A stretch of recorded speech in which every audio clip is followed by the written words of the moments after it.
জানো কাল রাতে না আমাদের বাড়িতে একটা চোর ঢুকে এসেছিল, আর চোরটা না আমার দাদুর ঘরে ঢুকেছিল, কিন্তু আমার দাদুর ঘরে দাদু ছিল না, আমার দিদা শুয়েছিল। তো জিনিসপত্র পড়াটার আওয়াজ শুনে না আর কি আমার দিদার ঘুমটা ভেঙে গিয়েছিল। তারপর না আমার দিদা ওই চোরটাকে দেখতে পেয়ে বলছিল যে বাবা, তোমাকে তো দেখে কোনো ভদ্রবাড়ির ছেলে মনে হচ্ছে, তাহলে তুমি চুরি কেন করছো?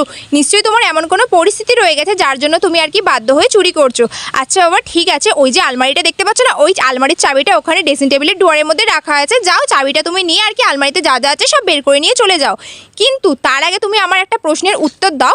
এক্ষুনি না আমি একটা স্বপ্ন দেখলাম, কিন্তু তার মানে বুঝতে পারছি না, তুমি তার মানেটা আমাকে বোঝাও। তো আমার দিদা তখন বললো, আমি না স্বপ্নতে দেখছিলাম যে আমি একটা মরুভূমিতে হারিয়ে গিয়েছি, আর ওই মরুভূমিতে না একটা চিল উড়ে উড়ে আমার কাছে এসে বলছে বাবু বাবু বাবু। তো পাশের ঘরে না আমার বাবা শুয়েছিল, তো আমার বাবা না আমার দিদার সাউন্ড শুনতে পেয়ে আর কি ছুটে আর কি আমার দাদুর ঘরে চলে এসেছিল। তারপরে আমার বাবা আর দাদু মিলে না চোরটাকে ভীষণ মার মেরেছিল। আমি না এখন বুঝতে পারলাম যে আমার দিদা না কতটা বেশি চালাক, আর কিভাবে ছোটবেলায় আর কি আমাকে বোকা বানিয়ে স্কুলে পাঠিয়ে দিত।